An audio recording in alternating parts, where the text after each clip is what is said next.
Welcome to the show. You know where you are, Expert Talk with me, Tigo. And today, as always, we've got an amazing expert. I would actually say this guy is an authority at what he does. He's going to talk to you about businesses that you kind of put the training wheels on so you don't fall off. Now you're going, Tigo, what does that mean? Tom Scarda's here today. He's going to talk to you about starting a business in a really fantastic way where you don't have to be out there by yourself. So sit right there. We'll be right back. Expert Talk is brought to you in part by PodNation TV, the podcast to broadcast network.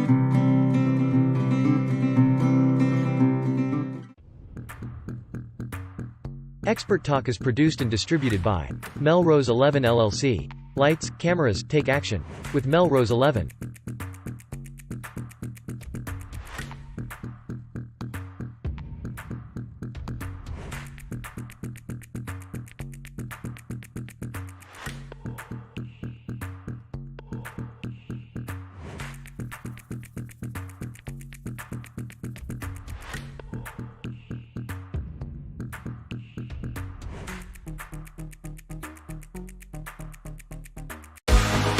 Our special guest today is Tom Scarda.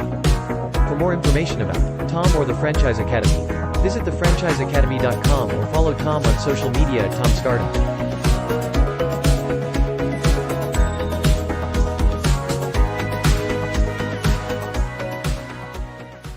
Hey, Tom, welcome to the show. Well, thank you, Teresa. It is an honor to be here. It's an honor to have you, man. I had the privilege to just kind of talk to you for a few minutes a couple of weeks ago, and your story is fantastic. I'm so happy that you could come on and just share it because you're a guy's guy.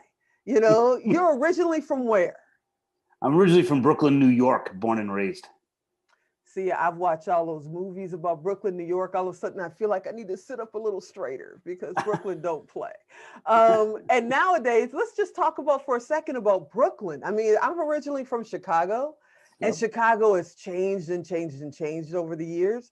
How has Brooklyn changed in the last 20 or 30 years? To me, it seems to be a whole new world. It's, you know, it's some people call it the brave new world right now. It's interesting. My mom still lives in the same house I grew up in. So she's there 50 something years. And it's not the same Brooklyn that I remember as a kid and working in Manhattan. It was the Wild West back then. Now it was more kind of Disney-esque. Well, pre-pandemic anyway, but you know what I'm saying. Yeah, I totally know what you're saying. And right now you're not in Brooklyn, right? You're like in the Florida state, just enjoying the sunshine, making us all jealous? Yeah, you know, kind of semi-retired, but still helping people all over the country. You know, I want to tease people a little bit because I said that saying that you say about a business with training wheels, and I know they're wondering if you own bikes or do bike sales. It has nothing to do with that. We'll get into that in a second. But you didn't start out as an entrepreneur. You actually did what little kids, my grandsons are doing right now, sitting on the floor with a little model train, being an engineer, and you got to do this as a grown-up. What was that like? Yeah, it was a blessing, I have to say. I was a New York City subway conductor, and I was there for 13 years. Absolutely loved it, you know, working in the belly of the beast, you know, moving more than 5 million people a day, being a cog in that wheel. It was really great. Met great people, both that I work with and also just people on the train. I met tourists from all over the world. Just phenomenal. Just loved it. So when you have a job like that, my dad, you know, rest his soul, he was a sharecropper as a child and then moved to Chicago and Gary, Indiana, and got a job in a steel mill and literally started as a steel bender. He had burn marks all over his arms because back then there was no HEPA and all that. It was just like get in there and bend that steel. So he, you know, worked his way all the way up to being an exclusive craneman. He helped build the Sears Tower. That was his story. He used to tell everybody is, oh yeah, I helped build that, you know, story number 108 or something like that. Right. But when I was a kid, it was all about the union. The union put food on your table. The union takes care of you. And he would never think about starting a business because he had a family and he was worried about that security. So why would you even think about leaving that comfort, as that my dad would say, of being in the union and actually branching out on your own? Well, I look at the union as golden handcuffs because they really do help. And if it wasn't for the union, I wouldn't be able to probably do what I've done in my life.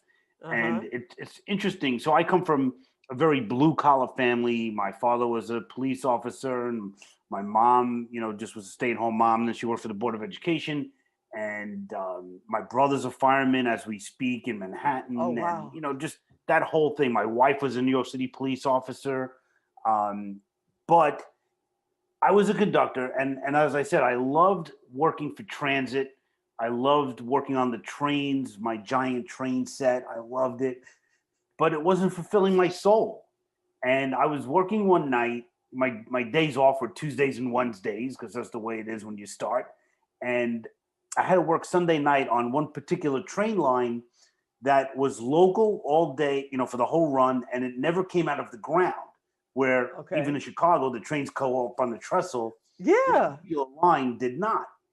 And so you would get out of that, and at the end of the night, and you would blow your nose, and like black soot would come out. They called it Oh steel my dust. God. The wheels that were grinding against the rails would form this dust, and you would breathe it in.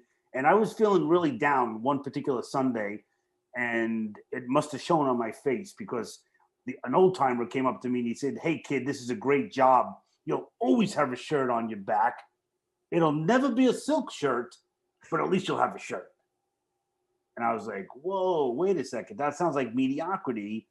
And Wow. when I looked around, I realized my bosses, whom I love and some I still talk to this day, they were not living the lifestyle I wanted to live, but business owners were, and also athletes and celebrities. But I Hmm. was never going to be an athlete. I was never going to be, I wanted to be a rock star, but I was never going to, I'm tone Hey, you're a deaf. rock star in your business. You're a rock star in your business. So I decided I wanted to get into business, but I didn't know how. I didn't have a great education. I didn't come from money. Hmm. Um, but after going to seminars and reading a lot of books, I realized that a franchise business is a business with training wheels, which you were alluding to earlier. Yeah. And so, what I mean by that is that they hold your hand from the very beginning, from the very first phone call. They will hold your hand, teach you the business, train you, continually train you. And then, if you want to, either buy more or sell it. So, back in 2000, I bought a smoothie franchise, and everybody thought I was crazy. Even my dad's like, "Who's gonna buy frozen drinks in the winter? What are you, a jerk?" And so, yeah, and your dad would probably say the same thing, I bet. And Yeah, my dad got invited to be in McDonald's when McDonald's started, and they came to the steel mill and said, you could invest X amount of dollars. It was like a paycheck. And my dad said, your mama makes really good hamburgers at home. What idiot's going to do that? And so many of his coworkers rejected it. A couple of them bought in. And today, 50 plus years later, they own 5, 6, 7, 8, 9, 10 McDonald's, and they're really, really well off. And he just, during business, whenever I think about a business decision, I think, what would my dad do? And I go the other way. But that's another story. But I right, totally can and relate to what you're saying. right, and I feel the same way. And so I did the research. I understood what it took to do it, not only Hmm. financially but mentally. And I wanted to really kind of control my own destiny. I wanted to, have the infamous, metaphorical silk shirt, which is, I have many Probably hundreds of now. them out. That's amazing. Now, before we get down the road, because I know people are going and yeah, I'm listening. I'm gonna ask them. Just hold on a second, okay? I know they're going franchises. I've always wanted to know how that works. We're gonna get into how that works after the break. But before we get there, I watch Law and Order. I watch NYPD Blue and I read stories online and stuff. And it seems like if your family is in that business of first responder, be it medical, fire, or police, it's almost a given, especially for sons, that they're going to pick up the family business and they're going to be a cop or they're going to be a fireman or at least an EMT. So when you decided to become not an entrepreneur, I know that had to blow your family away. What? You're doing what? But even going into being, working with the train system, what kind of response did you get from your family? You're leaving the family business, correct?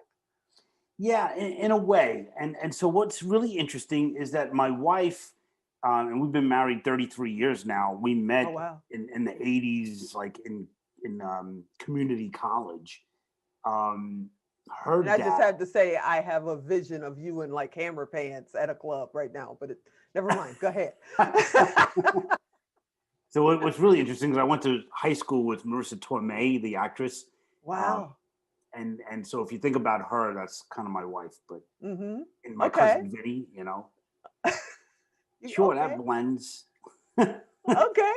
so so we her dad, her brother, her uncle, her three cousins all were transit workers. They all worked in the subway. Different So I family kind of was business. making that kind of lead, I don't know, the step to transit. So it was a really great thing. Um, but I also was really heavily involved in kind of that. This is an offshoot that you probably weren't going to expect me to bring up, but I was deeply involved with the kind of outlaw motorcycle underground when I was younger. Wait a minute. What? And so I belonged to a little motorcycle gang that ended up being absorbed by the Hells Angels in New York City. I couldn't make the cut. Look at Oh, me. All right, I couldn't do that. okay. And So do you have a so giant tattoo on your back that we don't know about? I mean, I, come I on. I have some tattoos. Wow. But See, that's a whole nother podcast. So never judge a book by its cover. right, exactly. I'm the epitome of that. When I was working transit, a quick story. We were every year we would have like a gathering for family day, Mm-hmm. and they decided one day they're going to have it at the beach in New York, and I was like, oh, this stinks because I'm gonna have to like wear short sleeves, and Ah. and I did, and my friend Kenny, I never forget, he's like, wait a second, you're like Clark Kent. You take off your shirt, you're a totally different guy. I'll never forget that. But Wow, that's an amazing story. And I gotta ask because you were from Brooklyn, your family is still living there.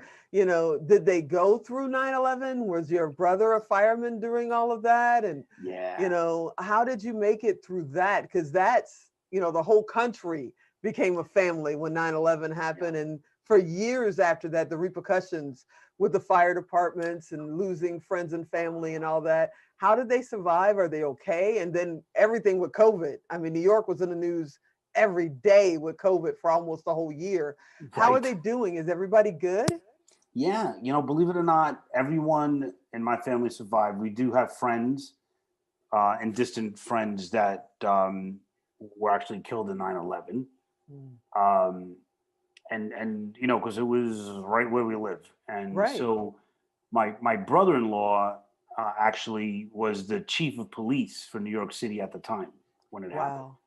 Wow. and he doesn't talk about it. He's like, it's like when you talk to those old timers that were in Vietnam And World War II. Yeah. in World War II, they don't talk about it, Mm-hmm. and that's Mm-hmm. how it is.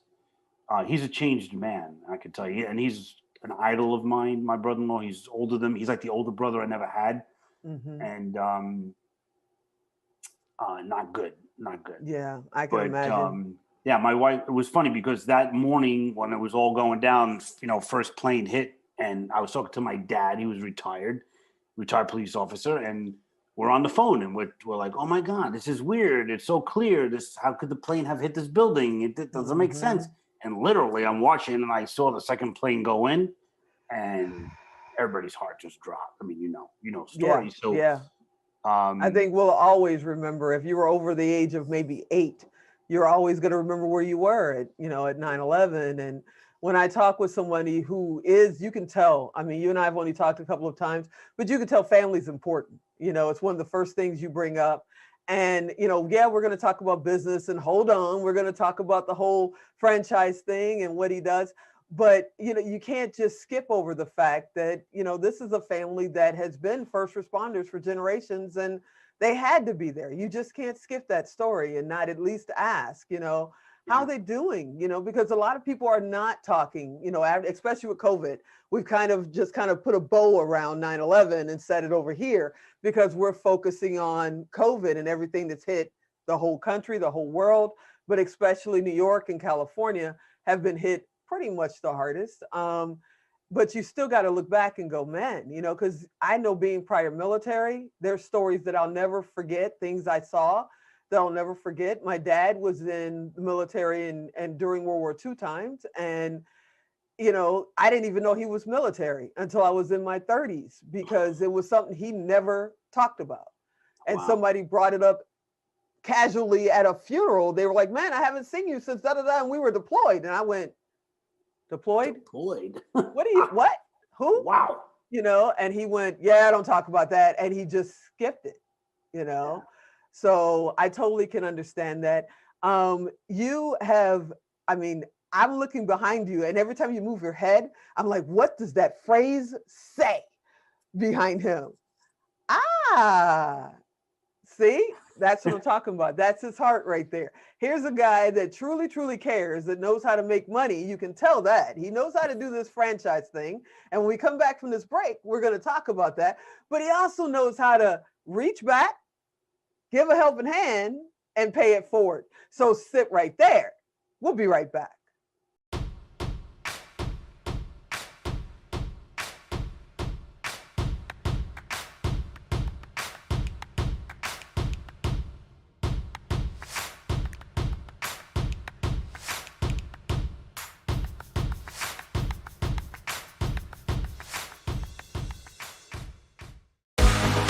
Our special guest today is Tom Scarda. For more information about Tom or the Franchise Academy, visit thefranchiseacademy.com or follow Tom on social media at Tom Scarda.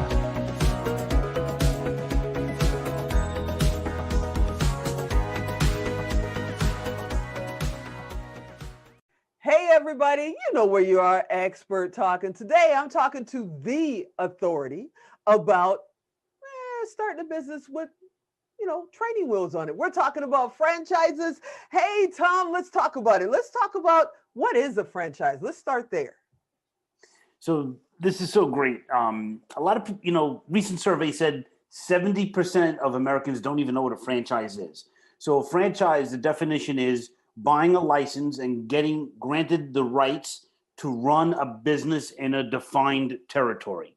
Okay. So McDonald's is the or Subway restaurants are like most common, right? So you decide, hey, you want to buy a Subway. Subway's headquarters is in Connecticut. So you have to go through a process to learn about the business. They have to learn about you. And then if it's a good match, if it's a good marriage, they'll get married. And so you pay a fee. They train you like heck to be a really great operator. And then they help you open up your store. And then they come to your store and they help train you more, and they help you with marketing, and it's the training wheels. It's everything that you need, soup to nuts, things that you didn't know you needed, you know, they're supplying for you, they're helping you with. So that's kind of the definition of franchising in a quick nutshell. But most people, you know, we saw the McDonald's movie, you know, we saw the founder, blah, blah, blah. We've seen, you know, McDonald's and Burger King and those kind of franchises. But there are actually franchises that are tiny, tiny, tight businesses. I mean, I've seen all kinds. There's franchises for blinds, to put blinds up, right? There's, like you said, you started in the smoothie industry. I saw one that was a painting business years and years ago. I don't even know if they're still around, you know, so how do you specialize in a certain kind of franchises when you're coaching? Or does somebody come to you and say, hey, Tom, I'm thinking about getting into franchises, and you help them figure out what their niche is? What is it that you do as a franchise coach? So the main thing is to help people figure out if franchising is really right for them or not. because it's Mm-hmm. really not for everyone. So it's important to understand what you're getting involved in. So many people approach it the wrong way. And they feel like, oh, I love to play tennis, so I'm going to buy something that has to do with tennis. Or I love dogs, so I should buy something like dog grooming. And that might be the good thing to do, but it very well, most likely, is not the right thing to do. Mm-hmm. So I back people up a little bit and just say, hey, well, let's learn about you. What are your skills? What are your goals? Where do you want to go with this business? People often say, well, what's the best franchise out there? That doesn't matter. What matters is what's the best franchise for For you. you. Mm-hmm. So, Mm-hmm. so we help people figure out um, really re-engineering the process. So I take them through a process where I help them to identify really what they enjoy doing for work. What do they really love? Do you like talking to people, or do you like being in the back office? Do you like to do marketing? Do you really enjoy working with your hands? There's all these little things. And then, like, do you have family? If you're a young family, perhaps you don't want something that goes and works on the weekends or at night. Right. So we build this model and say, okay, so here's T Joe, right?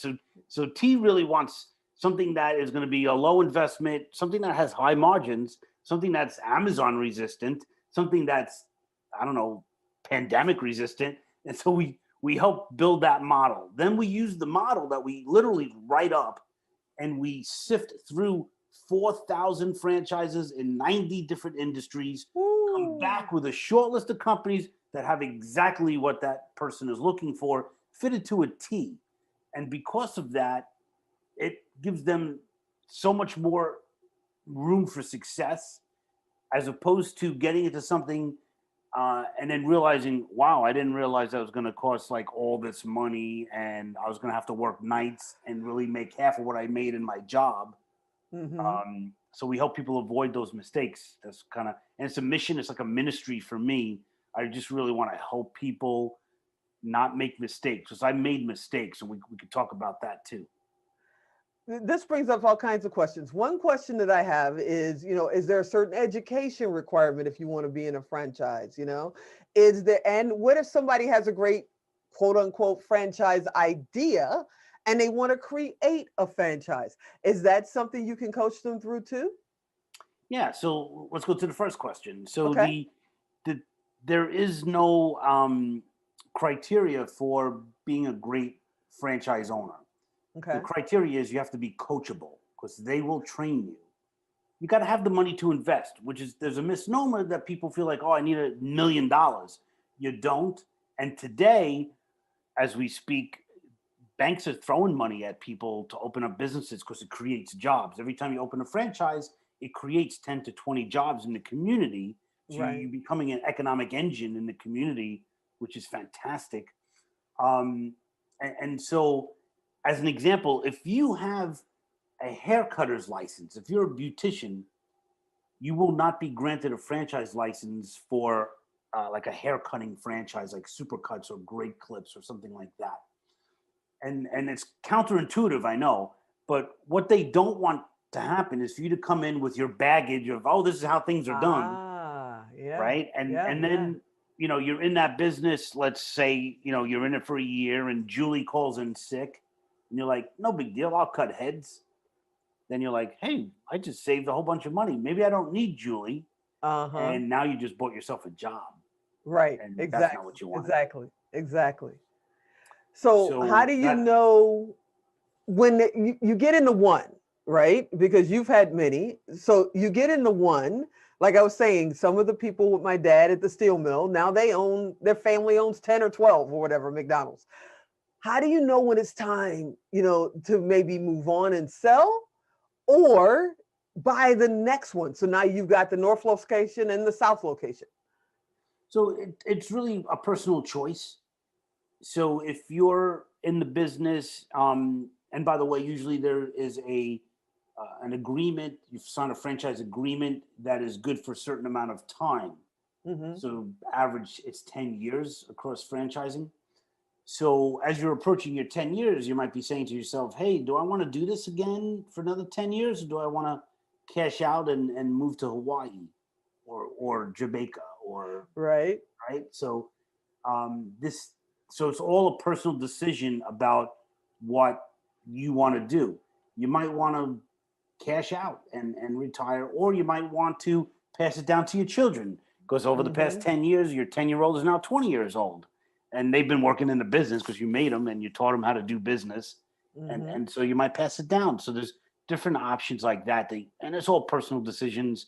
Typically, if you want to sell in a franchise, it's much easier. As long as the franchise is running well, usually a local franchisee in the market will buy it because they already know the business and they'll just add it onto their portfolio. Yeah, that would make sense.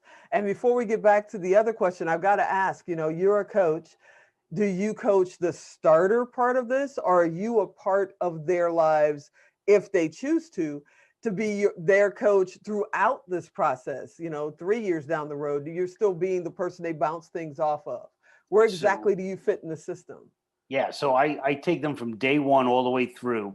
When they buy a franchise, our relationship doesn't end. Although the franchisor is now helping them with everything, I'm always in contact. I try to talk to people once a quarter. And I'm just kind of the sounding board. They might say, hey, I'm looking at 2 different properties. This is this one, this is this one. What do you think, from the outside? And so I'll give my, 2 cents on that. Or they might say, hey, my 10 years is up. What should I do? I've had those conversations too, because I've been doing this for 16 years. So I have people that have gone through the whole cycle. You might know a few things after 16 years. I'm just thinking that out loud. A little bit. So when they call you, when they call you, you already have them in a set system. Like with my coaching clients, I had them in a set system. And like you said, you talk to them every couple of months or something like that. But if somebody calls you and says, hey, man, I started a franchise 10 years ago. And I fell on my face because I didn't pick the right one. It wasn't a fit for me. I thought I knew everything and I didn't listen. And now I want to do it again, but I want to make sure I make the right start. What do you tell them the first thing they have to do before they even think about starting another franchise? They have to assess their skills. What do they enjoy? That's the very first step. You have to really know what you're made of. Because it's like, I owned 2 franchises. One was the smoothie franchise. And then I owned another franchise, which was a food franchise. It was a store where you come and make meals following our recipes. Okay. You make them in bulk. You take them home. You freeze them on days when you're busy. You could throw something in the oven. And instead of ordering in pizza I need again. that now. It was a really great concept, but it didn't work. And it didn't work for me especially. Okay. And that's because I didn't talk to anybody. We just fell in love with this concept. I didn't talk to a franchise consultant. I just bought it almost sight unseen. And it started off with a bang, but within 2 years, we were almost lost our entire life savings on that franchise. Oh my gosh.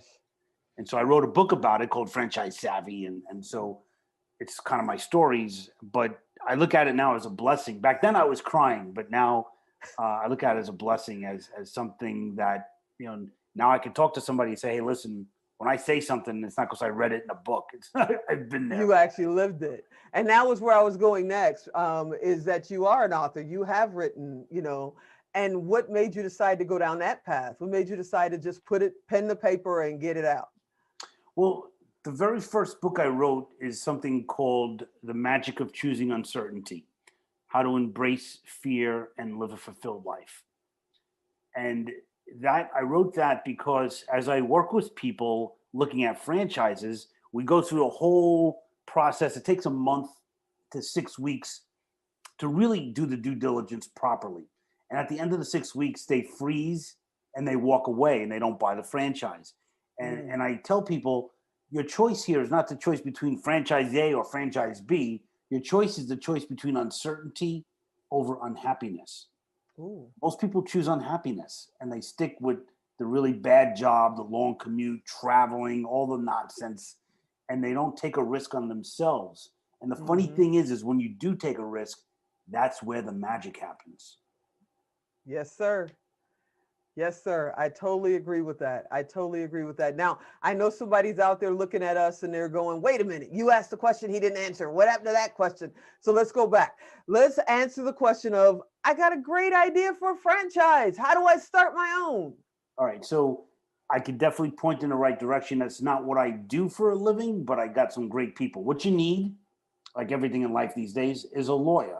You need a good franchise attorney, and you have to write up these documents. So franchising is very heavily regulated by the Federal Trade Commission, and they mandate that you have what's called a franchise disclosure document. And in Okay. that document, you have to disclose all this information to make the company really transparent for the buyer. So to get that done is going to cost somewhere between $50 and $100,000 just to get the legal work done.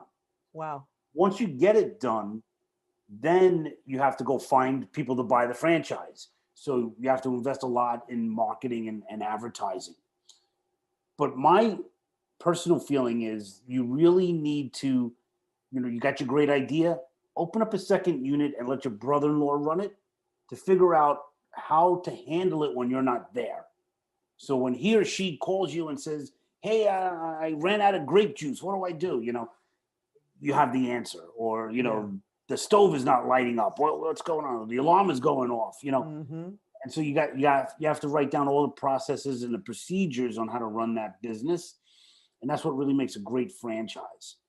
And so there's, other than that, the way you sell franchises, there's no laws or regulations that say who could franchise or who can't. Anybody could franchise.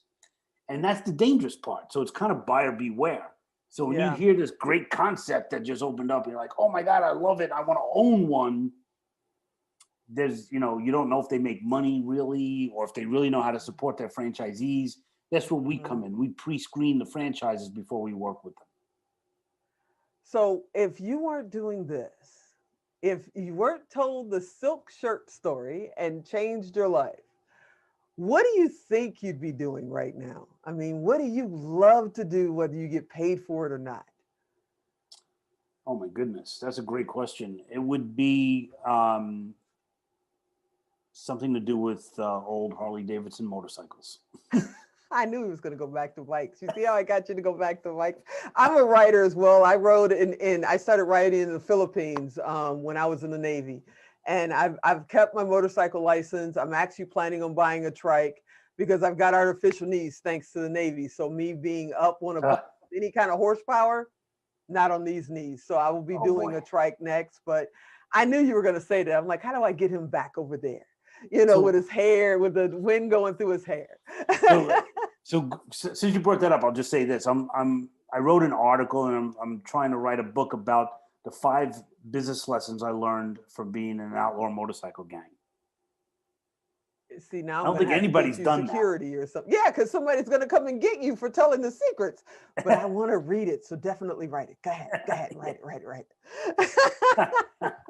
You are amazing, sir. I love talking to you. You and I could just chat. It was like old home week the first time we talked. And I know you have a podcast. Can you tell us a little bit about your podcast, when they can listen to it, what it's about? Yeah. So the name of my company is called the Franchise Academy, and I have the Franchise Academy podcast, and that's available on everywhere their podcast could be listened. So Apple Podcasts and Pandora and iHeartRadio is all on all that stuff. And prior to this, it was actually a radio show before it was a podcast. So there's a lot of episodes that go way back. Some have video, some don't. So there's that. If you just go to thefranchiseacademy.com, or it's my name, actually, it's tomscarda.com. It's the same website. My books are on there, my podcast. And also I just released a new online course. It's a masterclass on how to buy a franchise. So if you're like, hey, I don't want to talk to this Brooklyn guy, you could buy the course and you could actually do the whole thing by yourself on your own. I teach you everything that course that I've ever learned about franchising. See, I didn't even know about that. He's dropping little secrets and little pieces of knowledge. Well, we are going to drop that. We had it going on the bottom third so people can find you and know where to go. I know I'm going to ask you to come back because you're letting out the secret. I mean, other than what we see in like Entrepreneur Magazine, or we see the little note on the wall at the subway. If you'd like to own a franchise, call this number. That's about all we know about being in the business of franchises. So I know we touched maybe this much of the tip of the iceberg. And I would love to have you come back on and talk. Maybe we could do a Q&A session or something. You, sir, are fantastic. Well, thank you. I appreciate that, Tijo. And I got to say that my message really is I'm a regular guy. I mean, if I could do it, you could do it too. If you're listening to this or watching this show, this is really something that people need to understand. It doesn't take a special person. You just have to be coachable. We could get your money. There's financing available. There's all sorts of great things. SBA, Small Business Administration, is on it right now. There's a lot of things going on. So do it. Wow. Fantastic. I thank you so much for being on the show. And I sure hope you'll come back often, because I'm learning a lot and I'm sitting here going, man, maybe we need to be in the franchise. Now, what kind of franchise would I want? See what you're doing to me? My business partners are probably going, oh no, that's not where we're going today. I thank you so much for being on the show. Thank you. Appreciate it. Hey, everybody. I hope you enjoyed this episode. I hope we answered a little bit of your questions. Make sure you reach out to Tom. We've been floating his web address along throughout the episode so you can get an idea of how to reach out to him, what to ask, da, da, da, da. Now, you know how I am. Don't call this man and ask him something crazy. Be ready, because he's ready. If you want help in franchising, you want to understand it, Tom's got your back. I hope you enjoyed the episode. I hope you'll be back here next week. And as always, I'm Tigo, and I'll talk to you next time.